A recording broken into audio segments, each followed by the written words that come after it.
Assalamu alaikum. Please move to slide number 2. Slide number 2.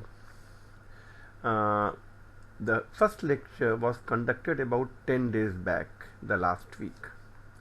So before starting today's topic, let us refresh about what was discussed in the first lecture. In the first lecture, we discussed about the statistics, its definition, its uses, etc.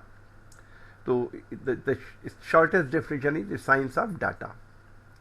And what is data? Data is the set of the values of the variables. And the variable can be of two types, either categorized or numeric. We are discussing what we did in the last lecture. Categorized can further be classified into two parts or two categories, nominal and ordinal.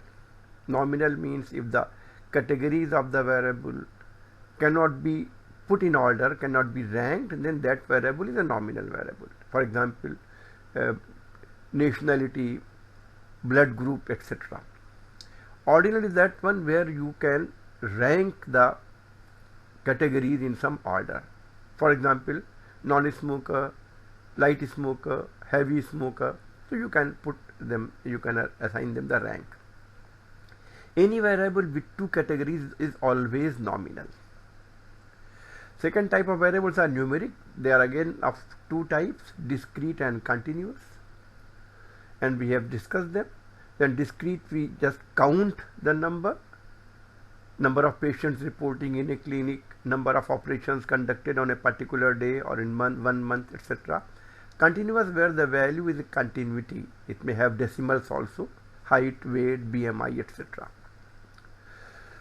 Also, we discussed about the use of statistics in health sciences, and statistics can broadly be classified into two categories as we are using it in our research: descriptive statistics and inferential statistics. Some of you asked me about the difference between these two. They could not understand from the last slide. Okay, let me clarify it again. In the next year, you are going to assign some topic for the research. Based on your objective of your research, you are going to collect some data from the hospital system, or you are going to conduct a survey. You are going to collect some data. First of all, you will be describing your data, summarizing the data and displaying that information. The statistical techniques which are used to describe your sample which you have collected, they fall under the category of descriptive statistics. That is, you are describing the information of your collected sample.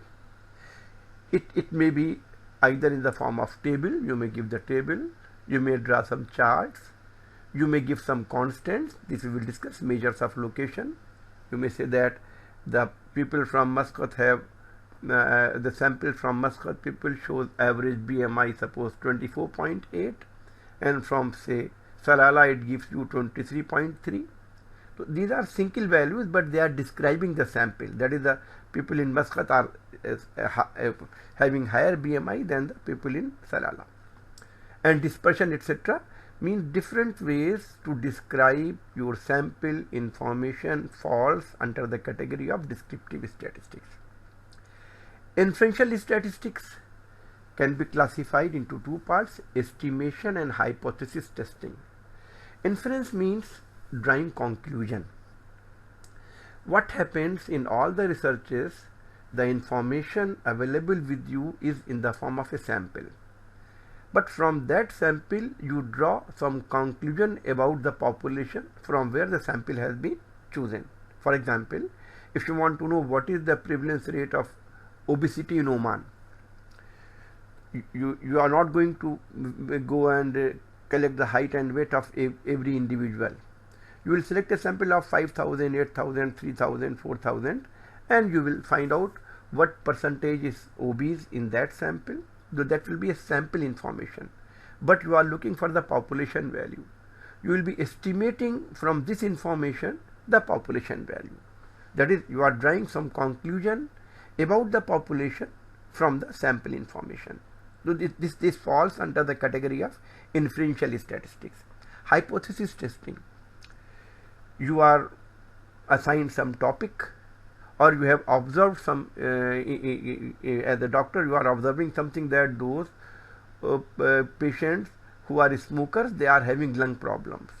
This you observed. Now you want to verify this one. The procedure is that whatever you want to verify, that is written as a statement. That is known as hypothesis. You will write the statement that smoking causes the lung diseases. This is a statement. This is a hypothesis. What will you do? You will, for testing this one, it needs to be verified, needs to be tested. That's why it is called hypothesis testing. For testing, you will collect some information from the population. So you have selected 400, 500 persons, and you classified them, asking them, are you a smoker, non-smoker, light smoker, heavy smoker, and whether you will test whether they have some lung problems or not. And then you will be analyzing the data using different statistical methods. Those methods which you will be using to get the result of your hypothesis, they fall under the inferential statistics. Means, in short, inferential statistics means drawing conclusion about the population from the sample information. Okay. In this presentation, in this lecture, we are going to discuss the descriptive statistics and the tables and charts, measures of location, dispersion, we shall be doing later. So today we are going to discuss tables and charts which are used to display the information of your sample. So we shall be discussing, depending on the type of the variable, maybe numeric, discrete, continuous, maybe nominal or ordinal, which type of table or which charts are appropriate for your objective. So this we are going to cover in this presentation. Slide number 3, frequency table. This is the most common way of describing the categorized variable. It is usually made for categorized variable. Okay. It may be a one variable table, it may be a two variable table. Both should be categorized. It should have a title which should explain what the table is showing. These are the titles for the one variable and two variable table.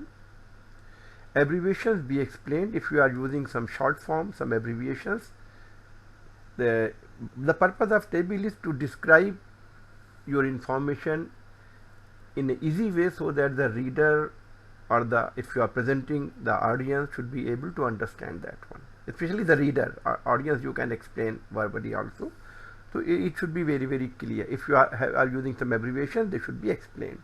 Maybe in the footnote you may mention that one. If you are using some variable which is having some unit, then you should mention the unit of the variable. For example, age. Age is in years, maybe it is in weeks or maybe in months. Because here it is in years, it has been mentioned that one. Percentages are very important. Percentages must be mentioned in the table, because when you will be describing your table, you will be mentioning the percentages. For example, you will not say that in our sample of 250, 66 persons are aged less than 20 years. You will simply say that 26.4% of the sample individuals are less than 20 years. 35.6% are in the age group of 20 to 29. Percentages are very, very important in a cross tabulation. Very, very important, because they give you an idea about the type of association between the two variables. Depending on what is your objective, we choose which percentages should be taken, and this we will discuss in detail in the following slides. Slide number 4. As we have seen that the tables are usually made for categorized variables. The categorized variables may be either nominal or ordinal. If you are dealing with the nominal variable, then these following are the possible columns in a nominal variable table, one variable table. First column usually shows the categories, second gives the counts or frequencies, third percentage, and sometimes we also use the relative frequency. Relative frequency like percentage. For percentage, what you do, you convert the scale to 100. That's why you call percent per century. The total frequency was 80. You transformed it to on a scale of 100, and then you are mentioning the percentages. If you transform the frequency to proportion, that is the total count is 1, it is known as relative frequency. If you divide percent by 100, it will be the relative frequency. Sometimes we also use relative frequency as our requirement. Also, to make the table more clear, sometimes we also describe in footnote some information which may not be available in the table. For example, here this table shows the nationality distribution of 80 doctors working in a hospital, in hospital A. There are 25 Omani doctors, 31.3% are Omanis, 21.3% are Indians, and so on, and 13.8% are others. Here, if you want to describe your table more, then in the footnote you may mention that what is the distribution of these 11 doctors. So these are the possible columns in a nominal variable frequency. Slide number 5. Frequency table for ordinal variable. If we have a numeric variable, for making the table we categorize it, and it's for ordinal variable. Ordinal means here the class intervals are in order. Okay. When we create class intervals from the numeric data, then there are two types of class limits or class intervals. One is known as discrete intervals, and the limits are also known as, in this case, are known as scored limits, and there are gaps between the class intervals. What does it mean? Your first column here gives the discrete intervals. If you see, the first interval is 16 to 20, second is 21 to 25, and there is a gap between 20, the first and second interval, from 20 to 21. If the intervals are like this, then they are known as discrete intervals. The other type of intervals are continuous intervals, and they are also known as, the limits are known as real limits. Here there are no gaps. You see here in the second column, 10 to 20, 20 to 30, 30 to 40, there is no gap. From 10 to 50, there is no gap. Any value may fall in any of the intervals here. Now, one very interesting thing is here that the class limits, for example, say 10 to 20, 20 also falls in the first interval and in the second interval, where it should be counted. Now, just think of your grading pattern. You know that if you are getting 80%, it is B. If you are getting 83%, it is B plus. 87%, A minus. 90%, A. If you are getting, say, 87, that is, if you write it in interval 80 to 83, 83 to 87, like that, if you are getting, say, 83%, and it is on the boundary of B plus, B and B plus. So what grade you would like? Grade will be B plus, because it is common in the two intervals. The same thing here. Any value falling on the class limit, say 30, 30 should not be counted in the interval 20 to 30. It should be counted in 30 to 40. That is, although the continuous interval is written like 10 to 20, 20 to 30, 30 to 40, but it is treated as 10 to less than 20, because 20 is counted in the following: 20 to less than 30, 30 to less than 40. So this is important, and you should know that. And one more thing, whenever in any formula which we shall be doing in the following lecture, to calculate the median, to calculate the mode, etc., whenever in the formula if we use the class limits, we always use the real limits. Even if you are given the score limits and you have to calculate some value using the formula, then the real limits are converted to score limits. We will see how we convert the score limits to real limits. Sorry, we convert score limits to real limits. I think before that I said real to score. No, we can convert from score to real. That is, when there are gaps, we finish the gap between the class intervals. How do we do that?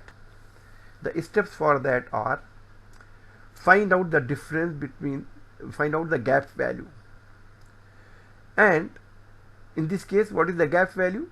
See the discrete intervals. 20, there is a gap between 20 and 21. That is, the gap is 1 unit. Calculate half of the gap.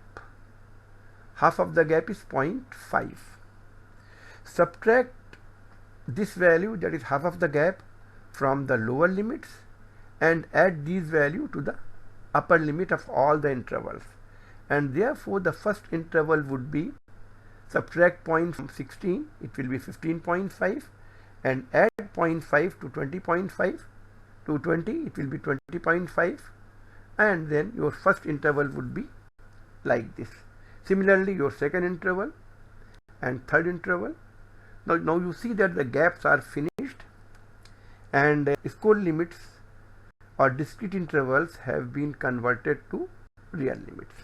So this is how we convert the score limits to real limits, and then in the formula we use the limits which we obtain through this procedure.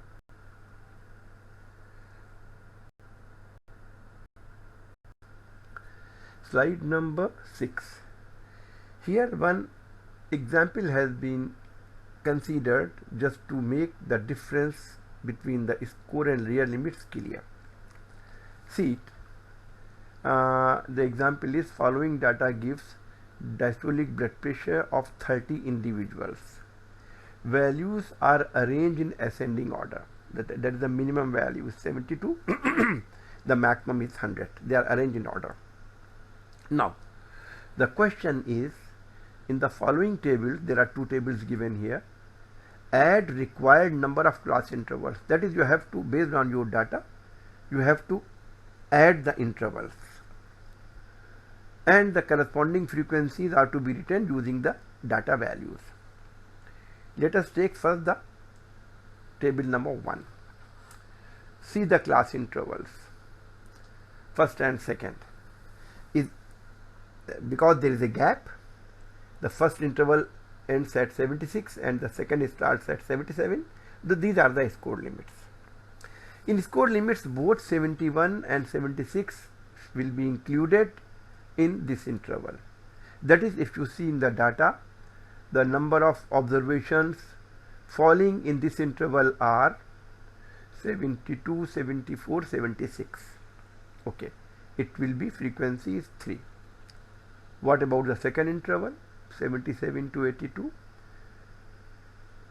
Here it will include from 77 to 81. There is no 82. You count it and its frequency will find 9. You can add the other intervals of the equal class. Always we take the equal class width. The next interval will start from 83 and it will end at 88. Now you see how many observations are falling in this interval. It is from 83 to 88. Count all of them and you will find the number as 13. Okay. Next interval, it will start from 89 to 94. All 389 will fall in this interval and it will be 3. Similarly, the last interval will be from 95 to 100, and the last two values will be included in this interval, that is, this frequency is 2. Okay. This is how we prepare the frequency table for discrete intervals. Let us come to the second table. The second table, the class intervals are given first is 70 to 75, second is 75 to 80, because there is no gap. So these are the real limits, and if they are the real limits, the first interval 75 is to be counted in interval number 2. In the first interval it will be 70 to 74, that is these two shall be counted here and the frequency will be 2. Second interval 75 to 80, 80 will not be counted, it will be up to 79, that is 76 to 79 will be here, and you will put the frequency. You can get the next interval from, because there is no gap, the other next interval lower limit will be 80, it will be 80 to 85, and 80 to 85 if you count here, 85 will not be included here, so 80 to 85 up to 84, and these are the frequency here is 7. Next will be 85 to 90, you see in the values 90 is also not given here, and if it would have been here you should not have included here, and its frequency is 13. Okay. Next is 90 to 95, it should be 90 to 94, 95 should not be counted here, and here it is no observation is falling here, its frequency will be 0. Next will be 95 to 100, 100 is not to be counted here, only 96 falls in this interval, its frequency is 1. For 100 you need one more class interval, 100 to 105, and its frequency will also be equal to 1. So this is how, I hope the difference between the scored limits and real limits is clear, how we prepare the frequency table for the continuous variable in these two cases. Okay. Now we are going to do some exercises based on this concept. Slide number 7. Possible columns in one variable frequency table, ordinal variable table. The nominal we have already discussed. Usually the first column gives the class interval. Here real limits have been taken, maybe score limits depending on your objective. Second column gives the counts usually. Third, the percentage. Relative frequency if required, we have discussed this one. Here there are two more columns. We don't use all the columns in our table, we use only those which are required as per our objective. Cumulative frequency and cumulative frequency percentage. The frequency gives the information that there are 3 individuals or 3 numbers or 3 observations between 10 and 20, 5 between 20 and 30, 8 between 30 and 40, and so on. Percentage gives the same information on a scale of 100, and in description, in presentation we mention the percentages. Relative frequency also we have discussed, it is out the proportion. If you divide the percent values by 100, it will give the relative frequency. Sometimes we need it. Cumulative frequency. Try to understand the word meaning. Cumulative means total. You see, for the first interval, frequency and cumulative frequency both are 3. CF is 3 and also the frequency is 3. What is the difference between these two? For frequency column, in the frequency column, the value 3 means there are 3 values between 10 and 20. In CF column, the 3 gives the number below 20. There are 3 below 20. And 8, CF corresponds to the upper limit of the class interval. So 3 are below 20, 8 are below 30. Below 30 means for the second CF value you need to add these two. For the third CF value, it is number below 40 means you need to add all these 3, and for this you need to add all of them, that is the total this. So this is how we write the cumulative frequency. You must know this one. Always there is a question in the examination where the concept of cumulative frequency or cumulative frequency percentage is involved. Similarly, this percentage is from the percentage. The cumulative frequency was obtained from the frequencies. It will be obtained from the percentage column. First will be 15, second will be 15 plus 25, third will be 15 plus 25 plus 40, and so on. So this is how we calculate the cumulative frequency and cumulative frequency percentage. Slide number 8. Two variable table without percentage. We also call it cross tabulation, and in a SPSS program, when you will be preparing or making a two variable table, it will give the name there given is cross tab. That is, you are having one variable in the column and one variable in the row. The categories of the one variable are taken in the column, and the categories of the other variable are taken in the rows. The last row, that is the total, gives the distribution of the variable which is in column, that's age. That is, there are 119 in the age group less than 25 years, 105 in the age group 25 to 50 years, and 26 older than 50 years. Similarly, the last column, that is the total, it gives the distribution of the variable which we have taken in the in the rows. There are 87 who has fasting sugar less than or equal to 5.0, 110 have fasting sugar 5.1 to 5.7, and 53 more than or equal to 5.8. Each cell value corresponds to one category of the column variable and one category of the row variable. That is, there are 47 persons who are younger than 25 years and having the fasting sugar less than or equal to 5.0, like this. Very important thing is that this table without percentage may be misleading. It is a must to mention the percentage here. I will show you that why it may be misleading.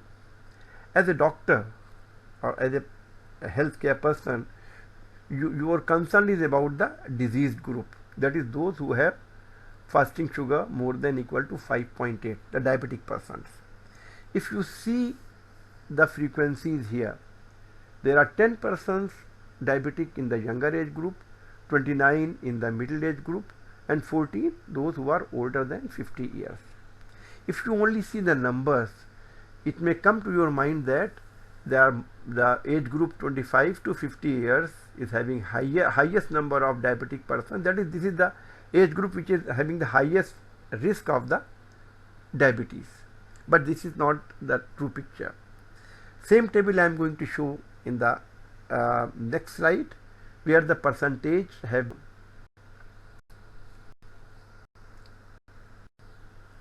Slide number 9. Cross tabulation with percentage. This is the same table which was shown in the last slide, and here percentages have been taken. As you are concerned for the diabetic group, now see the percentages. In the younger age group, 8.4% are diabetic. In the middle age group, 27.6%. In the old age group, more than 50 years, 53.8%. And overall, the prevalence of diabetes is 21.2. That is, in the sample, 21.2% are diabetic, whereas in different age groups, you are given the percentages. It gives you a very clear picture that age is having an impact on the fasting sugar. As age increasing, the prevalence of diabetes is increasing. So cross tabulation also gives the information about the association, if any, between the two variables, and percentages must be given, and to show the impact of independent variable on dependent variable. Sometimes, or most of the time, we have one independent variable, one dependent variable. Independent variable means that variable who may have its impact on the dependent variable. So here age is the independent variable. So you are checking whether age is having any impact on the fasting sugar or not. So the percentages should be taken within the independent variable. You have taken in the categories of the independent variable. That's why you got these percentages. If you would have taken percentages otherwise, that is percentages within each fasting sugar category, that would not have been given you this trend. So your objective was to show whether age is having any impact on fasting sugar or age and fasting sugar are associated. Then take the percentage within the independent variable, that will give you the information which you want to display. Slide number 10, graphical presentation of data. We are in the descriptive statistics, and here we shall be discussing which are the appropriate charts which should be drawn to represent your information depending on the type of the data. When you have only one categorized variable, when you are having two categorized variable, when you are having one continuous variable, when you are having both continuous variable, when one variable is continuous, the other is categorized, when one variable is time variable, that is ordinal variable, the other variable is a measurement or frequency. So in which situation, which are the charts which should be used to display the information. Also, in SPSS sessions, you are going to make all these charts. They are very interesting sessions. You will enjoy that one. Now, first, we are dealing with one categorized variable. If your study is about one categorized variable, you are familiar with the table. You make the frequency table. I have taken the variable fasting sugar, and you describe it through percentages, that 21.2% are diabetic, 34.8% have fasting sugar less than equal to 5.0, like that. We describe it like this.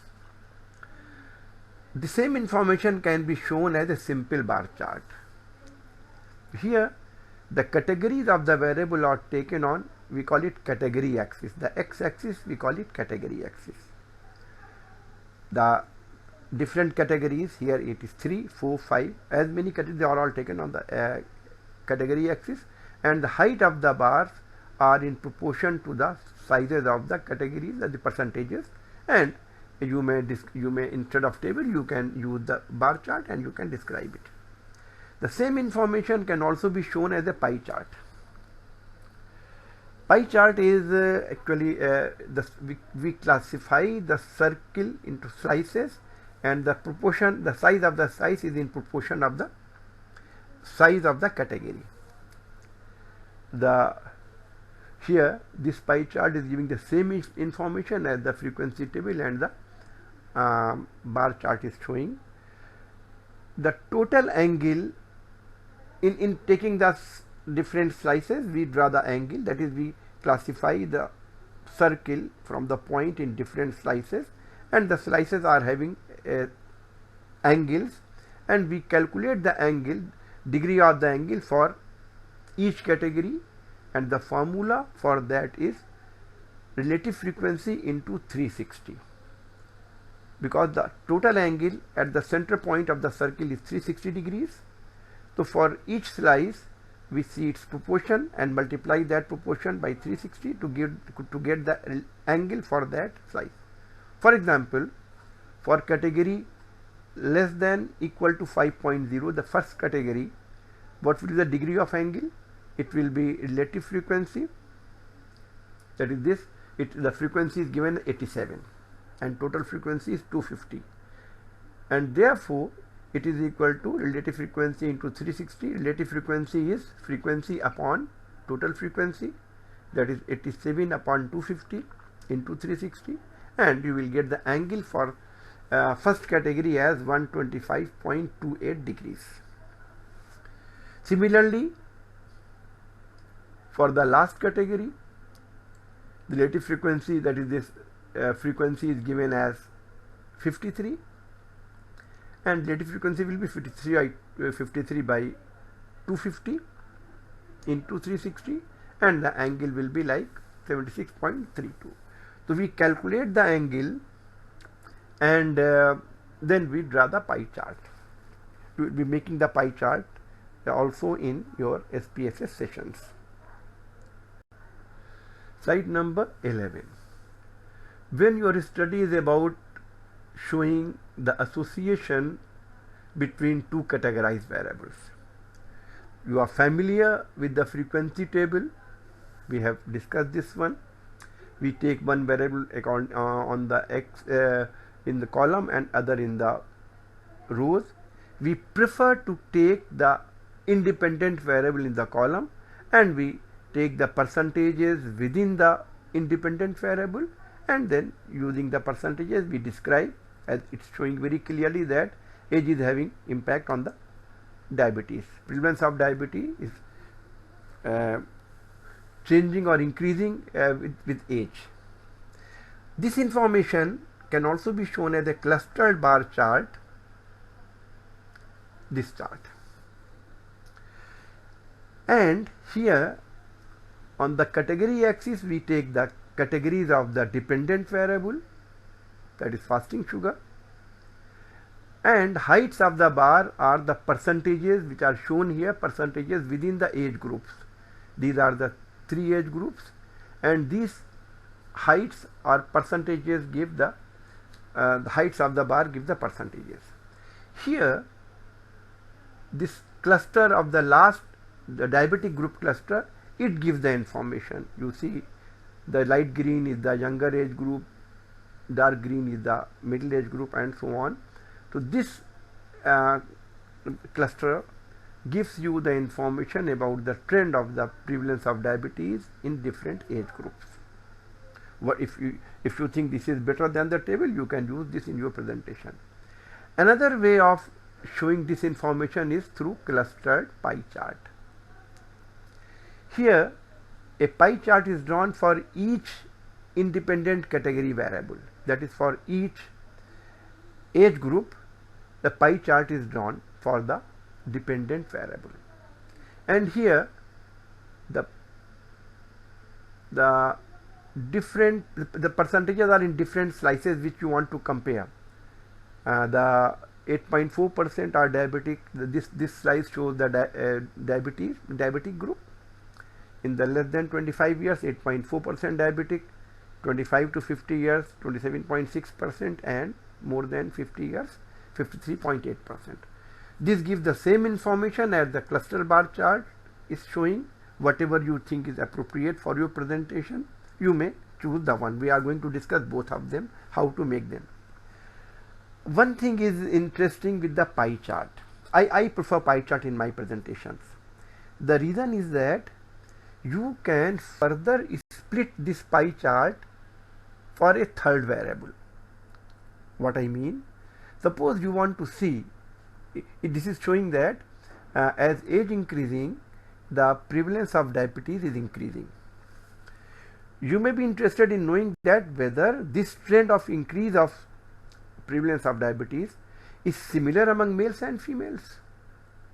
So you can split this chart for gender, that is a third variable.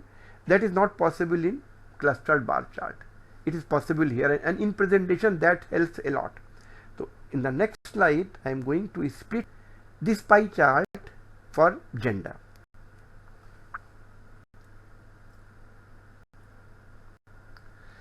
Slide number 12. This is the pie chart where 3 categorized variables have been used. It is the same chart of the last slide. It has been splitted for males and females. What is the advantage here? Advantage here is that you can compare male and female in each age group.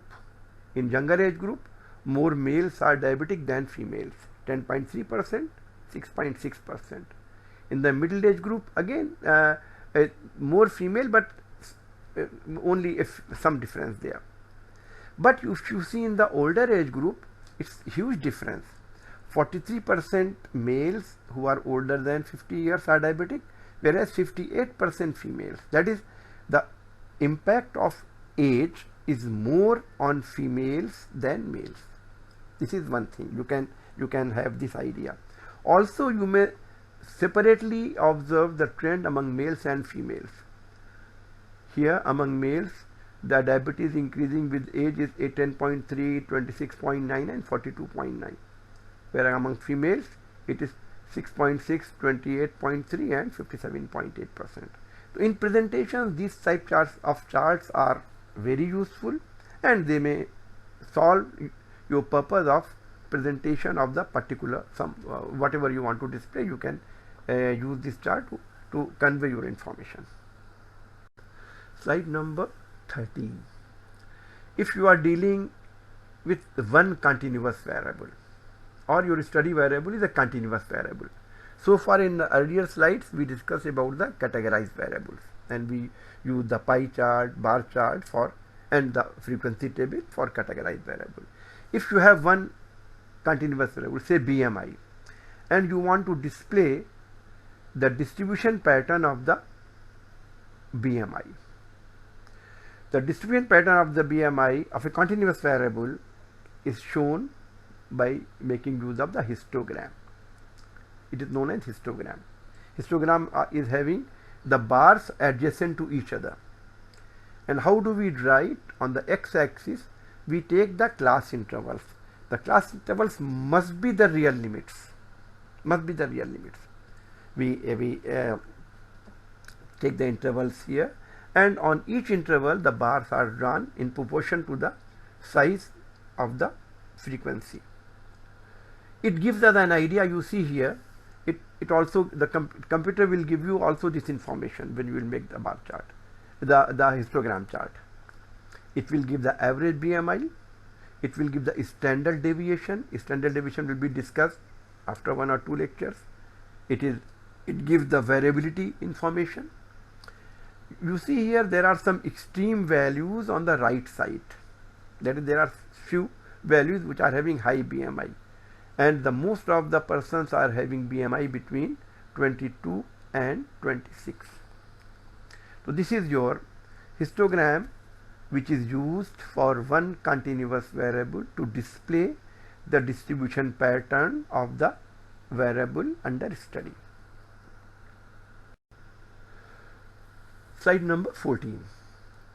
When you are studying the relationship between two continuous variables, for two categorized variables we have seen earlier, when both the variables are continuous, then for graphical presentation we use the scatter chart.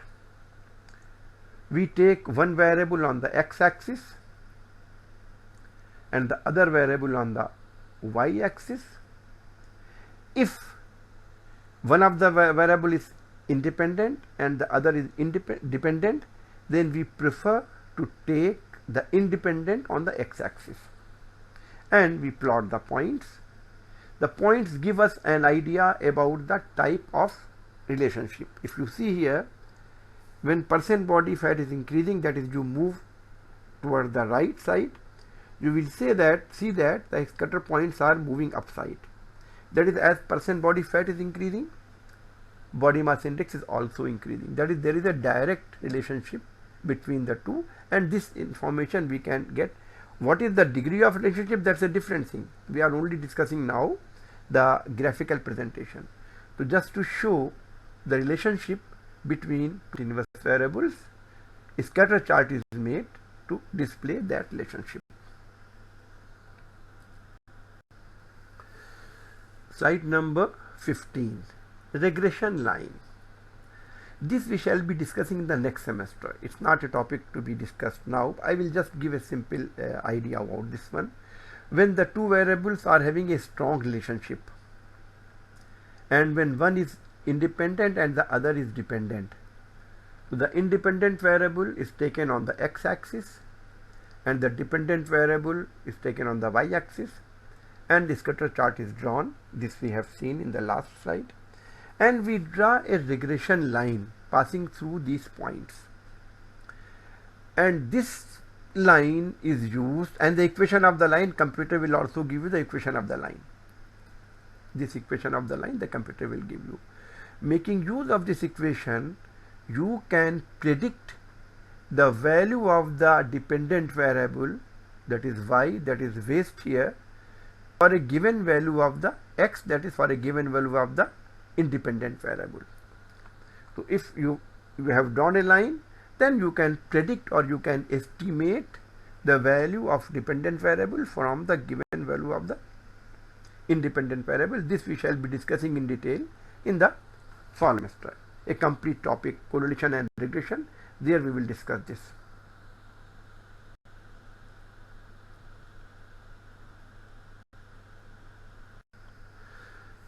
Slide number 16.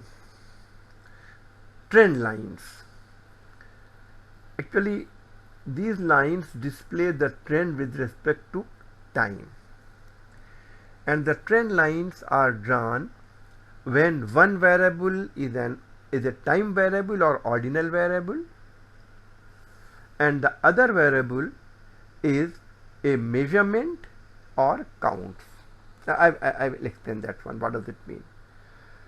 What we are doing? We are discussing different graphical ways to display your information, descriptive statistics to describe your information.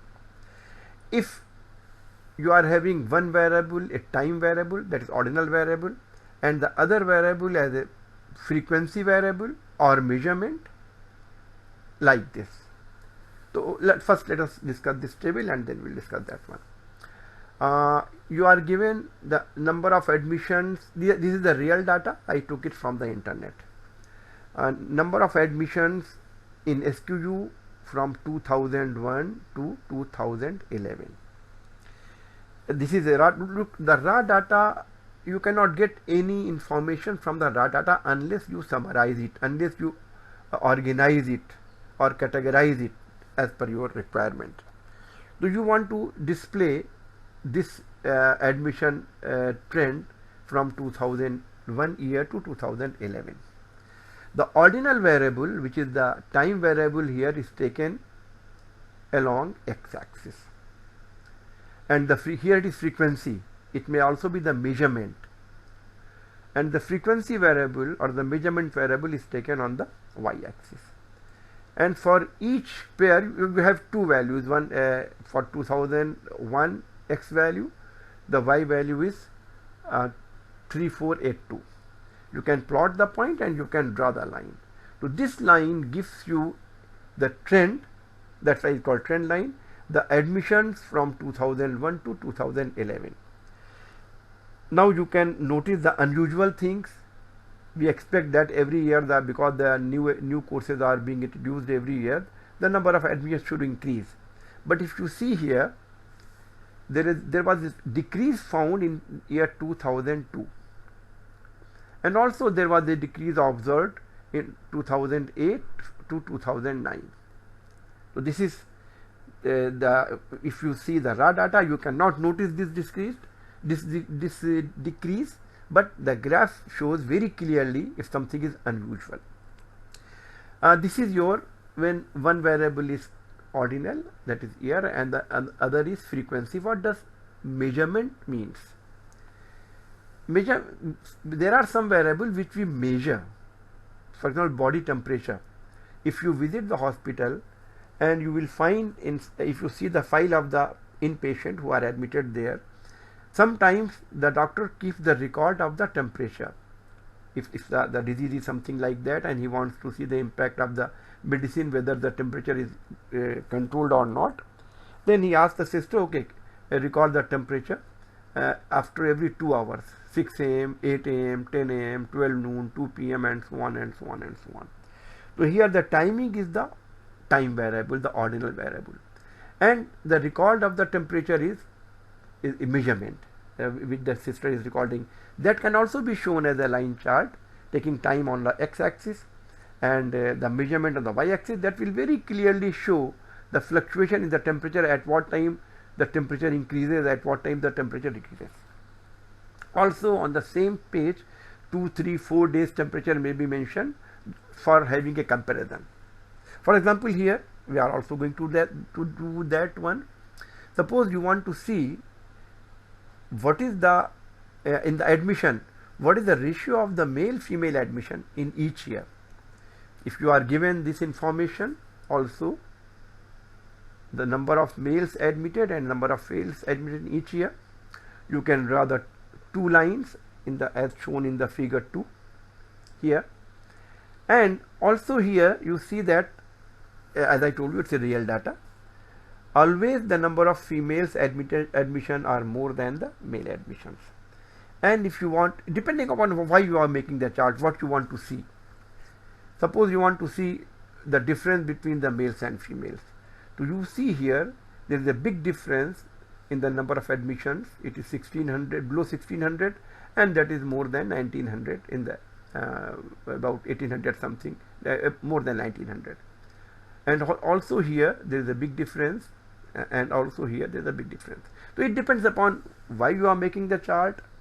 If the chart is made for the temperature, the doctor may be seeing what is the whether the trend of the body temperature is same as it was on the first day, the second day, the third day, whether the medicine is affecting or not. So this is the use of this chart. So it is drawn when one variable is ordinal variable or time variable, the other is either measurement or counts. Slide number 17. In the charts which I am going to discuss, they are very widely used nowadays in health sciences. This is known as error bar charts. Actually, in error bar chart, we are the two variable. One of the variable is the independent variable is categorized, and dependent variable is numeric or continuous. And then the error bars are drawn just to see the, also we see the trend here or the variation here. So this is the dependent variable which is continuous, and it is taken on the y-axis, and the independent variable which is categorized is taken on the x-axis, category axis.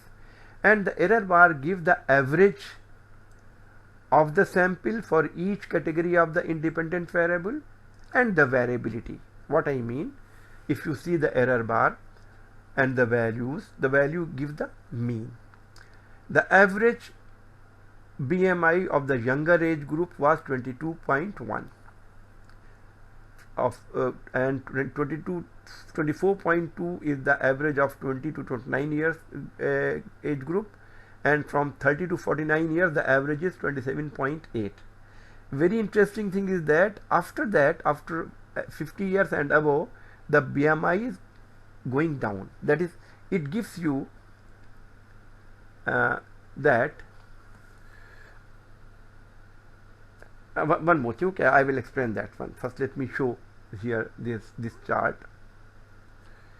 This, you see, this is something which you will explain the reason. If it is your these are the variable in which you are interested, you may describe what is the reason for that, why the BMI is getting down after this age, and there may be some biological reasons, some other reasons. You may discuss that one.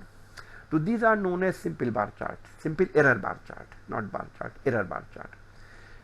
The mid value gives the mean, average, and the bar height, the upper and lower whiskers or limits, they give the variability. Variability may be in any way, maybe standard deviation, maybe the confidence interval. We will discuss what is SD, what is confidence interval in the following lecture. One thing important, that these error bars should be used only when the dependent variable follow normal distribution pattern. We will also discuss in the following lectures when we say that a continuous variable follows normal distribution. If it follows normal distribution, then only we use these charts. Okay. Now let us come to the clustered bar charts. Suppose you want to see whether the trend of the BMI in different age groups is same among males and females. So you can split the bars for the gender. The chart given below, it is the clustered error bar chart. Here the bars have been, because the first chart here male and female are combined. In the second one they have been splitted. You will notice a very interesting trend here, and you may explain, you may give the what may be the reason in your opinion and you will be justifying your by giving some references, etc.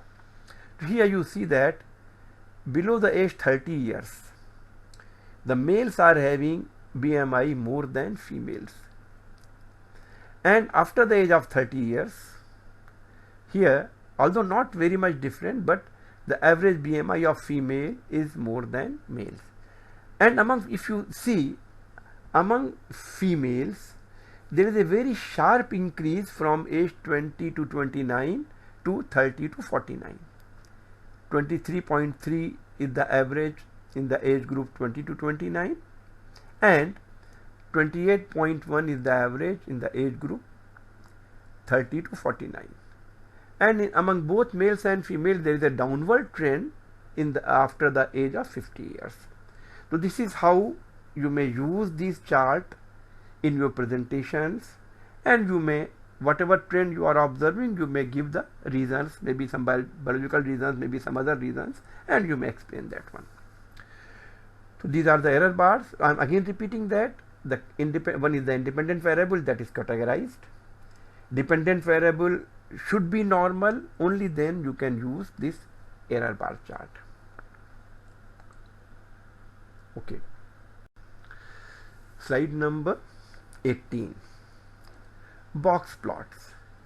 Just now in the last slide we finished error bar chart, and we saw that the error bar charts are used for the comparison of the averages when the continuous variable follow the normal distribution. If the variable doesn't follow the normal distribution, then what should we do? In that case, we use the box plots. That is when the distribution pattern of the dependent variable is not normal. Then in place of error bar chart, we use the box plots. The other things are same, except the difference is that error bar chart shows the mean, the averages, and the box plots, the labels shown here, they are the median values. We will discuss what is the difference between the median, when we should use the median and when we should use the mean. We will discuss in detail. So box plots are preferred when the study variable does not follow normal distribution. Okay. Otherwise, the other things are same. We take the categorized independent variable on the x-axis, and the dependent variable which does not follow normal distribution on the y-axis, and the box plots give us the idea. Here it gives the more variability, means the people who are older than 50 years, their fasting sugar is too much fluctuating. Some of them are having low, and some of them are having very high. So this information is also seen here. This is simple box plots. We shall be making the box plots in the next semester, not now. And when we shall be making in the computer sessions, then we will discuss more details about the box plots. Cluster bar chart, similarly as you did before, you can split the charts for males and females, and here you see, as far as, because your dependent variable is fasting sugar, there is not much difference up to the age of 50 years. After 50 years, the fasting sugar is increasing, as our sample is showing here. It is more than the earlier three groups. So this you shall be doing in the next semester.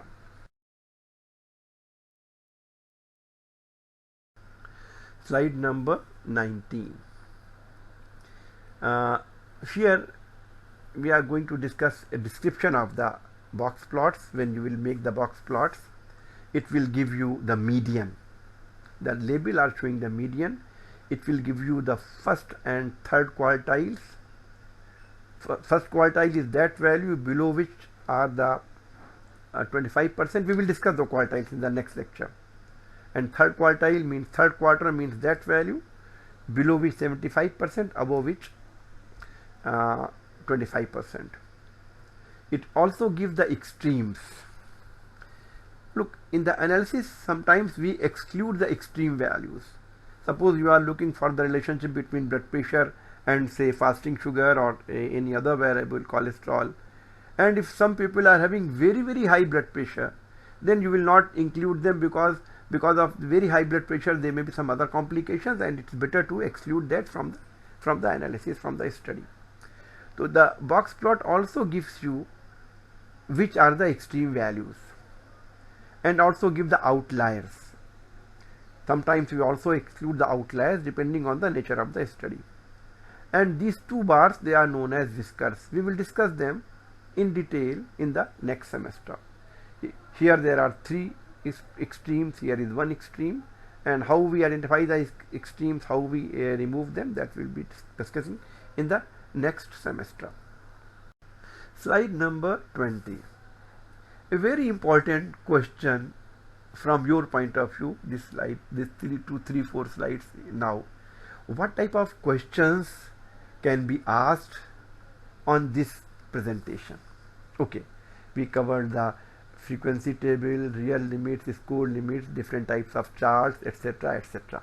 Okay, what type of question can be made? First I am going to discuss a few questions, and the same question can be converted to MCQ. This question is: following table displays distribution of hemoglobin of some individuals. The number is not given. Write real limits for each of the score limits. These are the score limits because there are gaps. Also fill the blank spaces by putting appropriate numeric value. How this question can be asked as a MCQ? The question may be the total number of persons, or the total frequency is 40, 45, 60, 65, like that. You may be given 4-5 options and you may have to select one of them. But for that answer you need to complete this table. Or the question may be what percentage of the persons are having hemoglobin between 11 and 12.9. This percentage is not given here. You need to calculate that one. That is, we are going to discuss how to fill the blank cells. Okay. These first we should convert the score limits to real limits.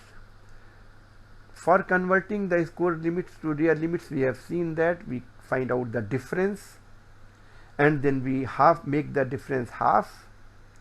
We subtract the half difference from the lower limits, and we add the half difference to the upper limit. So here the difference is 0.1, 11.9 and 10.9 and 11.0. Difference is 1. What is half? Half of the difference is 0.05. So you need to subtract 0.5 from the lower limit and add 0.05, not 0.5, I'm sorry, 0.05 from the lower limit and add 0.05 in the upper limit. So first, and that is the same thing is written here. For real limit, add 0.05 to the upper limits and subtract 0.05 from the lower limit. The first interval would be 8.95 to 10.95, and so on. You will get the others also. You will get. Now you have to complete these frequencies, because if there is any MCQ shall be requiring any missing value. You are given only this row gives both the values, frequency and percentage.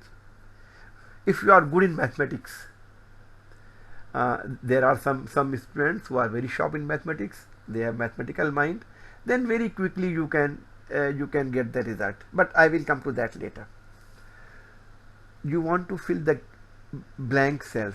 Okay, now you will be using this row because both values are given. When the percentage is 15, the frequency is 6.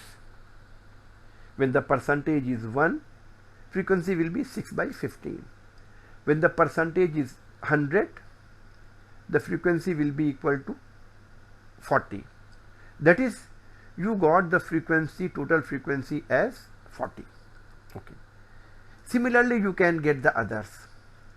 Now, when the percentage is given, you calculate the frequency, and when the frequency is given, you calculate the percentage. Now, when percentage is 40, use the same way, you will get that one.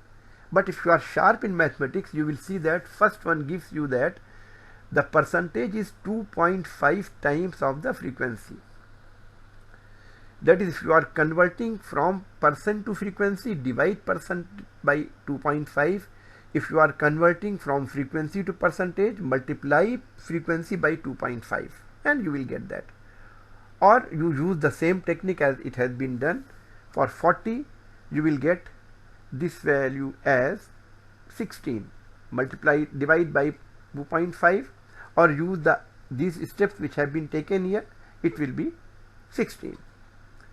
What will be, you are given the 8 here, what will be the corresponding percentage multiplied by 2.5, that is, or you can see when it is 16, 40%, 8, it should be half of that one, it should be 20%.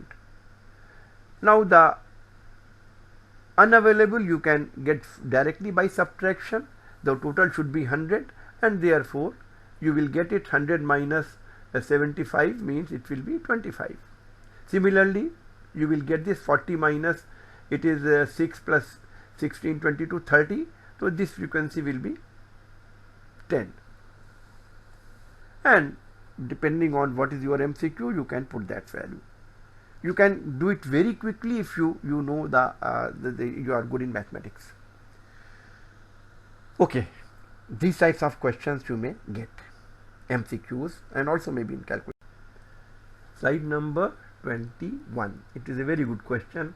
I think it was in the examination maybe last year, or maybe in course assessment, I don't remember. Last year or before last year, it was part of the examination.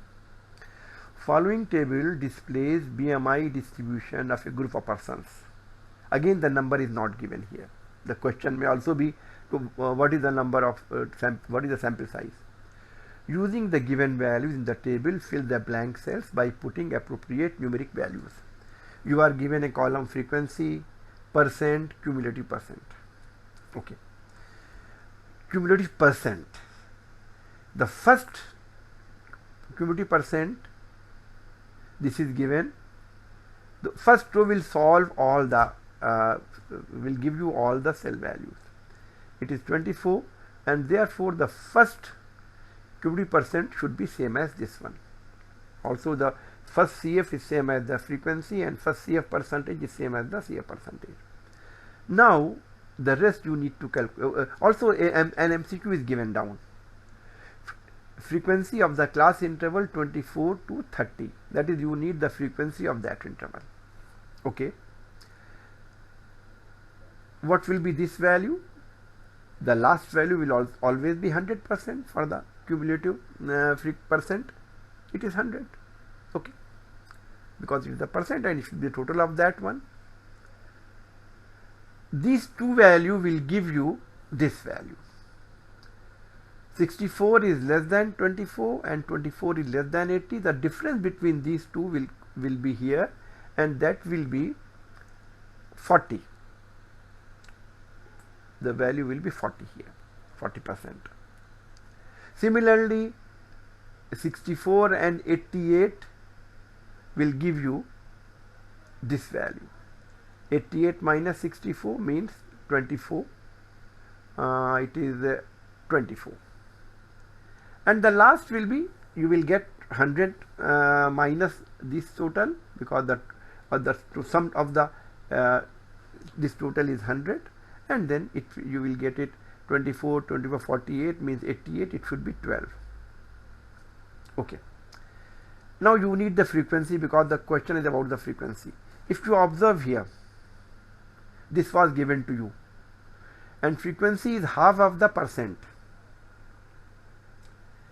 Just make half of all the others. 20, 12, 6. It will be 20, 12, 6.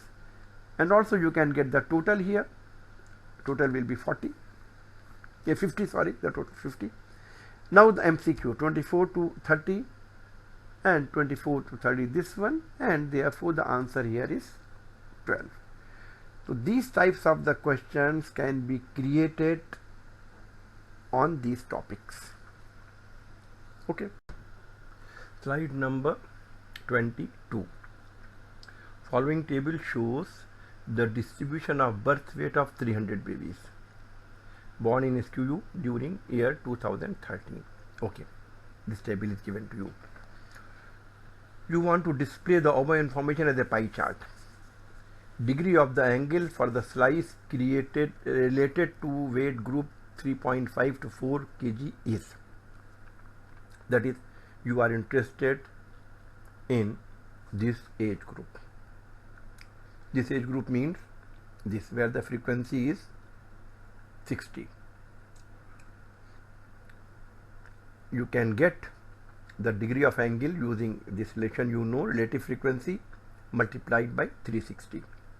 Relative frequency is the frequency of the class upon total frequency. Frequency of the class is 60. Total frequency is given to you as 300. Substitute the value and you will get the value as 72. So your answer is 72. This question may also be asked as an MCQ. You may be given some options 70, 72, 74, 76 and so on, and then you will calculate it and you will select the appropriate one. You can calculate the degree of angle for each slice by the same formula, frequency over relative frequency into 360, and you will get all these angles. Okay. Slide number 23. It's also a good question. The question is, following table shows the birth weight in kgs of 40 babies. Okay. But you are not given the class intervals. You are given all 40 babies are weighing more than equal to 1.75 kgs. Upper limit is not given. Last 8 are given as more than equal to 3.75 kgs. Okay. Read the question given below. Considering all the classes of equal width, create class intervals with real limits for the above table and put frequency for each class interval. It is given that two maximum birth weights are 4.24 kgs and 4.5. That is the maximum weight is 4.45 kgs, and after that the weight is 4.24 kgs. Okay, these are important things. Now make the class intervals. You are given the real limit. In real limit, if you are given 10 to 20, means 10 is included and 20 is to be included in the next interval, in the following interval. So you are given more than equal to means you are given the lower limit of the class interval, more than equal to, because in a real limit interval it is more than equal to the lower limit but less than the upper limit, and therefore the first class interval would be 1.75 to 2.25, and you can also create the other intervals 2.25 to 2.75 and so on and so on. Okay, you have created that one. Now come for the frequency. All 40 are heavier than 1.75 kgs and 34 are heavier than 2.25, equal to and above 2.25 kg. So how many left in the first interval? The difference, that is 6 left. Similarly, for the second one, it will be the difference between 34 and 26, that is 8. Next will be 16 and 26, it will be 10. Next will be 16 and 8, that is 8. It's easy to do here, up to here. Now 8 are left. Should we include all these 8 in this 3.75 to 4.25 class interval? No, because the information given is more than equal to the upper limit is not given here. Now read the question. In the question you are given that the two maximum birth weights are 4.24 and 4.45. 4.24 is included in this interval. It is less than the upper limit, but 4.45 is not included.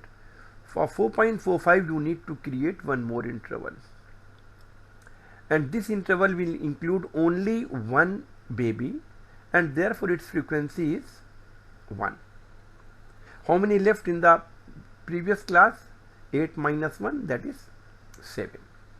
So this is how it may be. You may be given maybe 4-5 maximum weights, You may get 4.24, 4.45, 4.76, 4.78, like that. Then you will be going, you will be adding the number of class intervals as per the given values of the weight. And it may also be given that the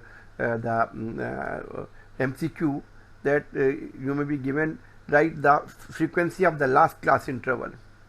You may be given the options 1, 7, 8, like that, and then you may solve it and you may put the value. Slide number 24. This is the last slide. Two more MCQs. First is, you want to display the distribution pattern of a continuous variable through chart. Appropriate chart for the same is, if you know which chart is appropriate, then it's very easy. We start from the first simple bar chart. No, you make simple bar chart for one categorized variable. Scatter chart? No, because you draw it for two continuous variables. Line chart?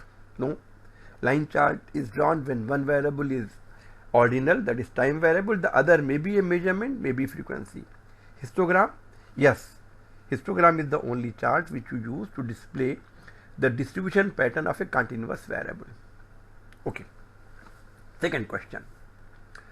Following data gives diastolic blood BP of 30 individuals. Values are arranged in ascending order. They may also be given in descending order. You want to display the above data as histogram, as a histogram. One of the class intervals for the histogram is 85 to 89. This is given to you.